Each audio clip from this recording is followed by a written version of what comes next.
sometimes that gives you some, instead of struggling with those revisions, hips, which can really be quite taxing. Yeah, so I thought, it's supposed to be case-based, these sort of circle meetings, and, have a case discussion. But sometimes I wonder if you ask me to talk about some big-time revision hip where I put a lot of metal inside, whether that really appeals to you or whether that really for everybody. Because I thought tibia plateau, on the other hand, is something which is very common, and we should be able to do it well. Otherwise, the patient has a poor outcome. And I thought that would have quite a lot of appeal to our younger members. But let's see. Let's see. Give us some feedback. I think the crowd also might be a little late, and it is a long weekend. Maybe we need to rethink next time whether to do it on a weekday or on a weekend. So yeah, thanks very much, speakers. Thank you, Azrin, for agreeing to give us a talk. I'm sure you've put a lot of work into it, not only the slides, or maybe you've been doing a lot more tibia plateaus since I asked you to give a talk. So thanks for doing that, and hopefully you can show us some tips and tricks and trying to make it a little bit more instructional. So also thank you to Johnson & Johnson, who is sponsoring this circle meeting, and thanks to the guys behind there, Syntis, for providing support for the instruments. So I think without further ado, let's start. Thanks very much. Okay, thank you, Prof. Okay, so to warm it up, I would like to invite Mr. Azrin from Hospital Shah Alam to give us a little bit information about some products. Assalamualaikum and very good morning to everyone. I'd like to thank Prof. Azhar and the organizing committee for inviting me to this circle meeting. Honored to be here. I will start the day off with this implant introduction since this is a sponsored event by Syntis. So this is a 3.5 millimeter VA-LCP. It's a proximal tibial plate system. The indication for this plate is, it covers almost everything for the proximal tibia. It covers simple tibial plateau split or depression fractures. It can also be applied to a bicondylar or pure metaphyseal fractures, or any tibial plateau fractures with associated metaphysis or shaft fractures. And then you can also use this plate for periprosthetic fractures. The plate and screw system is made of a stainless steel. The plate is made into two shapes. There's small band, and this is supposed to be a small band, and this is supposed to be a large band. This is because of some studies done by the researchers. They thought that these two plates will cover almost every tibial plateau, 80% of the time. But in Malaysia, they only brought in the small band, probably because they take into consideration of the smaller tibial condyle in Asian populations. Approximately, the plate has a rounder edge over here. There's a hole, 3 holes over here, which you can use for a preliminary KY fixation, and also for suture holes for meniscal reattachment. And more distal to that, you have this 1 oblong holes for a placement for placing cortical screws, and you can adjust the placement of your plate proximally or distally using these oblong holes. And then after that, you have these 2 variable angle locking screw holes. It's for kickstand screws to support the medial condyle or the middle part of the tibia. And then you have a combi holes in the rest of the shaft of the plate. The system has 3 different drill guides for insertion of screw. First, you have this VA double drill guide with a conical and a straight. This is used for insertion of your variable angle screws, which can be altered around 15 degrees in all directions. And then you have this aiming jig or aiming arm to insert both cortical and locking screws. But it's not a VA direction, not a variable angle direction. If you want to put a variable angle direction, you have to use this freehand VA drill sleeve. There are 3 main advantages of this plate. It's a hybrid 1-plate system, meaning it has 2 plates in one system. It is basically 2 plates in one system, combined 2 plates. And then the design is a soft tissue friendly. I will talk on that further after this. And then it has this VA angle screw technology embedded into the system. What I mean by hybrid plate is that this plate is actually the combination of these small fragment screws, proximal tibia LCP, which is suitable for rafting, putting a rafting screws for a depression fracture on the tibial plateau. And together with these large fragments, proximal lateral LCP, and this plate is more suitable for a bicondylar or shaft fractures. So when you combine these two plates, you get this hybrid plate. So this plate basically can cover everything from the tibial plateau down to the shaft. And together with these VA locking screws, you can alter the trajectory of the screws. So it makes this implant an optimal treatment for almost every tibial plateau fractures. The implant is designed to be soft tissue friendly. And then, like I said before, you have the small band and the large band. In this example here, you can see this is a small tibial condyle. So if you put a large band on a small tibial condyle, you'll have a plate that is overhang from the tibial condyle. But if you put a small band on a proper small condyle, then you'll have a good plate fit. And then the design of a two plate shape comes from this 170 CT scan of a tibia condyle in Asian and Caucasians. They found out that if they use this two-plate system, they would have been able to cover 80% of the time of tibia shape, regardless whether it's a large condyle or small condyle. So you can see here, if you put a small band in a small condyle, then you have a good plate fit. But if you have a large band and you put it on a small condyle, then you have this not so good plate fit. And if you use a small band on a large condyle, same thing, you won't have a good plate fit. You should use a large band for a large condyle. But in Asian population, most of the time, the condyle is small, so probably that's the reason why Synthes brought in only the small band. And then you have the anterior edge smooth and roundish to prevent soft tissue irritation, especially with the iliotibial band, following closure of the iliotibial band. And then you have these better suture holes, and it's friendly to suture. If you've used a proximal lateral small fragment tibia plate before, you'll notice that the holes is a little bit sharp. And then it tends to cut the suture you use to repair your meniscus. To repair your attachment of your meniscus. And if you pay close attention to the holes here, you can see the periphery or the perimeter of the holes is some kind of chamfered so that it's not sharp to cause cutting of the sutures when you insert it.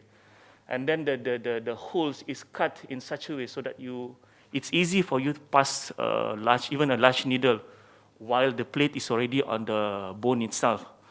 So the design of the suture holes has been improved a lot in this implant. And then next you have a low profile head so that it doesn't cause irritation to the soft tissue around the knee. You'll notice that after closing, after applying a proximally laterally placed plate, sometimes you have problem to close the soft tissue. So with this design, thinner on the head and thicker on the shaft, you get a low profile over here, and then you get a strong or stable construct for the shaft fractures here. Next, you have this universal aiming arm, which can be used on both sides, left or right. This is used for minimally invasive osteosynthesis to reduce soft tissue injury. And lastly, you have these VA locking screws in the proximal and in the shaft of the plate itself. You can alter your trajectory of the screws to avoid implant. For example, when you have an interlocking nail, and then you have a tibial plateau fracture, you can still apply this plate, by altering the trajectory and avoiding implant collisions. And then furthermore, this rafting screws here is much higher, has a much higher resistance to depression of tibia plateau. This is an example of the use of this plate. Here you can see a Schatzker, probably Schatzker 2 or 3, the lateral tibia plateau. And then you apply the plate on the lateral aspect with the rafting screw to support the elevated lateral tibia plateau. And then here another example of a periprosthetic fracture, where you have interlocking in situ in the tibia, and then you have another Schatzker 2 or 3 in the lateral condyle. And you can alter the trajectory of the screws to avoid this plate, this interlocking, and then still able to reduce the articular surface. Okay, thanks.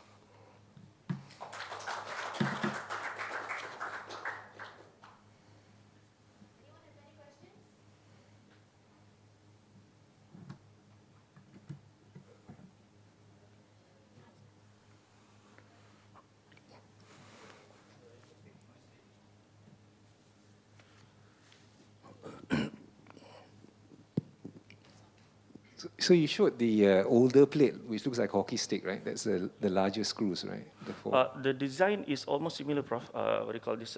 There are two actually. One is the large fragment. The other one is the small fragments. The one I talk about is to compare with this one. The screw holes is the small fragments, where you use it as a. These original small fragments also have these rafting screws, but the hole is not very friendly to suture holes. Yeah. Whatever suture you use, it will cut the suture because the edges is not chamfered, it's not. That's the one looks That's the orange one. color, right? Yes, yeah. yes, the orange color. I'm talking about the larger plate. I just want to find out from you, when do you use that larger plate one? Because that one was what we used to use quite a lot because it's stiffer and. When you do not have a depression fracture, and then you have a bicondylar fracture, mainly simple transverse, simple bicondylar, not much of articular surface work, then you use that large fragments. And then sometimes you have the extension metaphyseal down to the shaft, right? Then you would want to use this much stable large fragments to apply that.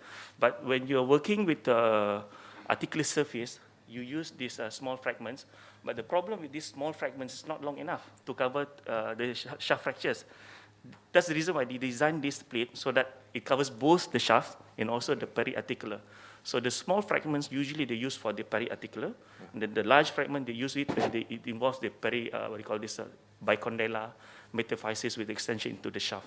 So it's a hybrid, one plate for all the for all type of tibia plateau fracture with shaft. So you hardly use the older one.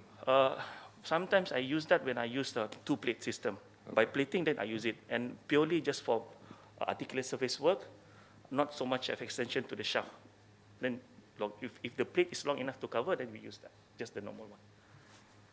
Especially when we want to use by plating.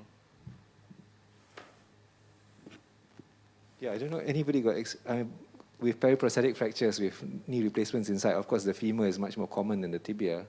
But our experience, we were using the larger plate actually for tibia. Anybody got any comment or want to ask any questions about which plate system to use for? Who's giving the talk on? Chan, you're giving a talk on periprosthetic tibia. Femur, okay.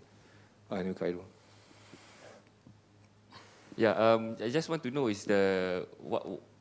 what is your recommended sequence of screw insertion for tibial plateau fractures? Do you always insert the proximal one first, or is there a particular sequence? Well, it depends on the fracture configuration. If you have a shattered bone down to the metaphysis, down to the to the shaft, you want to reconstruct the tibia from the larger one to the smaller one, because if you use that's my sequence. I have an example of that. I reduce the bigger multiple fragments into as small as possible fragments. So reduce the distal into become one segment, then the proximal to become one segment. Then after I achieve two segments, proximal and distal, I reduce it and just put KY. I use a lot of KYs to reduce the segment. But I tend to reduce small, bigger fragments To make it to make it into a simple fragments, then only I construct the articular surface.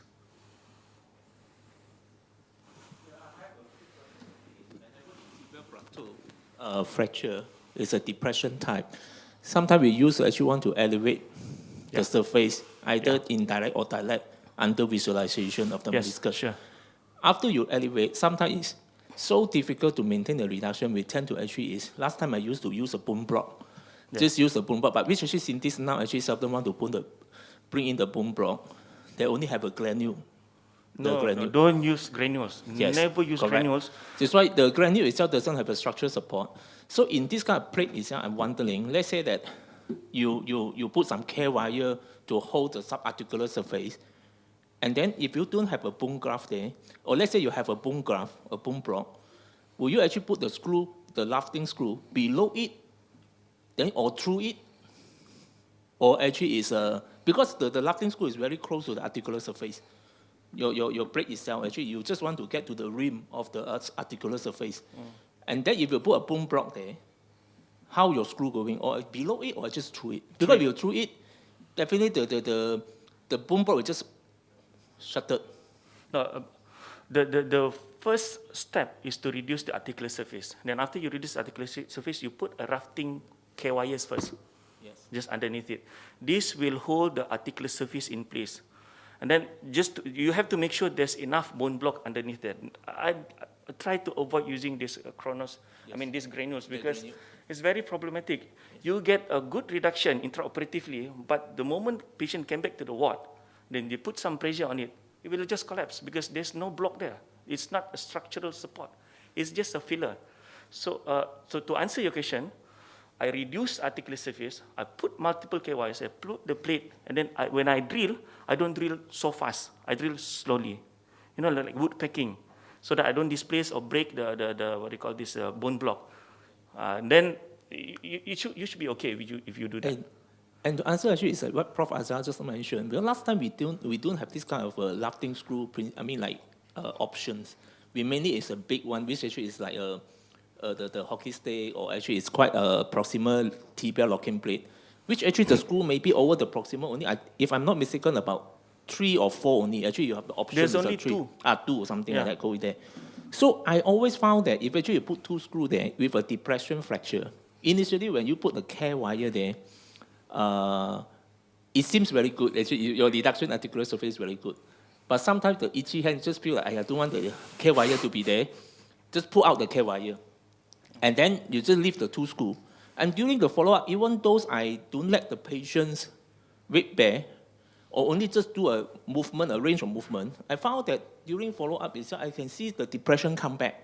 Because maybe the screw itself or the plate itself doesn't very actually allow you to be very close to the subchondral, which actually it just collapsed back. What is your comment on that? Yeah.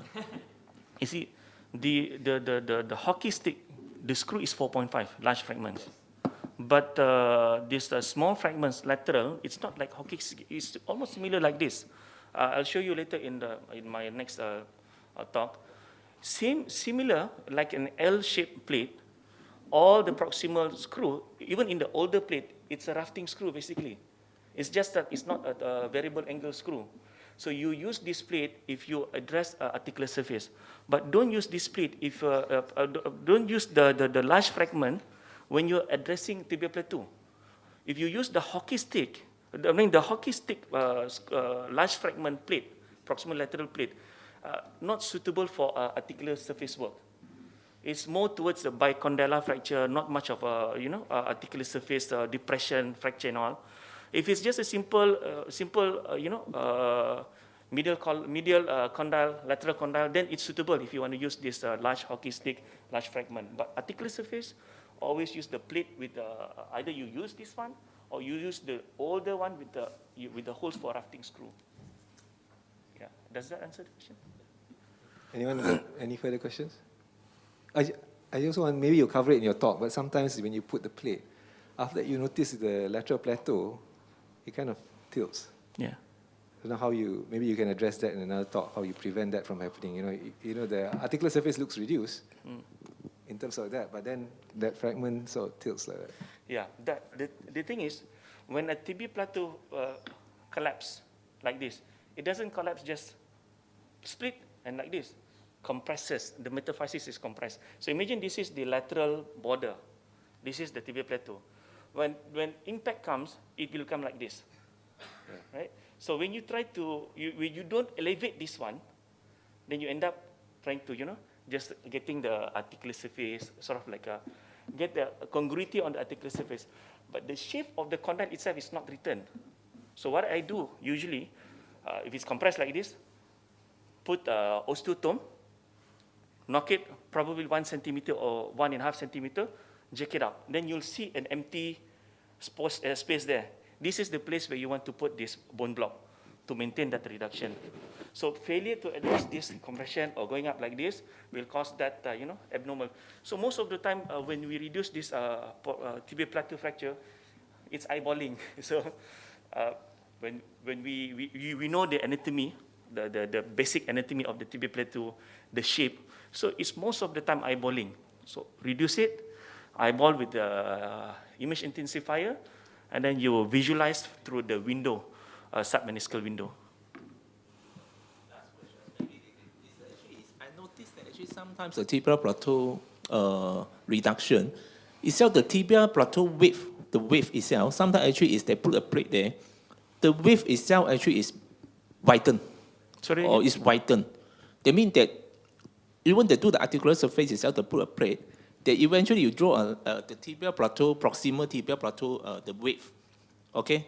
The medial and lateral width. Yeah. Seems to be bigger actually than the femur. Is that correct? No, it's not. Yeah. It shouldn't be. It shouldn't be, right? That's why I always use this large pivot clamp with the ball and tip to get that reduction, the lateral reduction. I just want to know actually, is there any relationship between the proximal tibia plateau, the width, in related to the femur? Because let's say the femoral condyle itself, so that actually there is a guideline when actually you do the tibia plateau reduction itself. At least actually you say that when we do under the intensified imaging, when they know roughly actually is what is the correct width of the proximal tibia plateau, so that actually they don't actually increase the diameters. I don't have the specific numbers of the diameters between the lateral border of the femur and the lateral border of the tibia. But if you want to get a proper reduction of the tibial condyle, you should make sure the articular surface in congruity. So through the windows, especially when we work, when we talk about articular works, right? It's almost always involved the lateral condyle. I've seldom see a medial condyle articular works.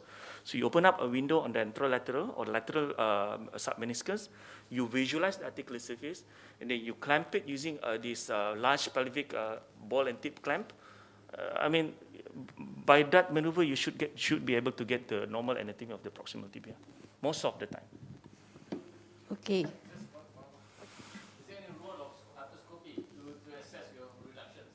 Oh yes, definitely. But especially when you're dealing with lateral condyle. But most of the time, because you're already making windows, you have to repair the meniscus. Because almost always I see a radial tear on the lateral meniscus. And you just have to prepare for this.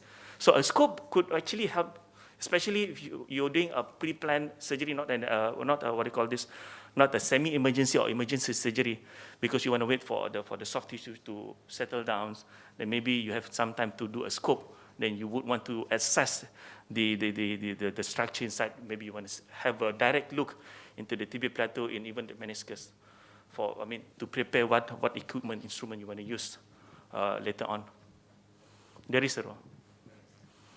Okay, thank you. But just be careful, don't use a pump, because you can get compartment syndrome. The fluid all comes down into the fracture site. Yeah. Just use gravity or maybe a dry scope. Yeah, can do dry scope.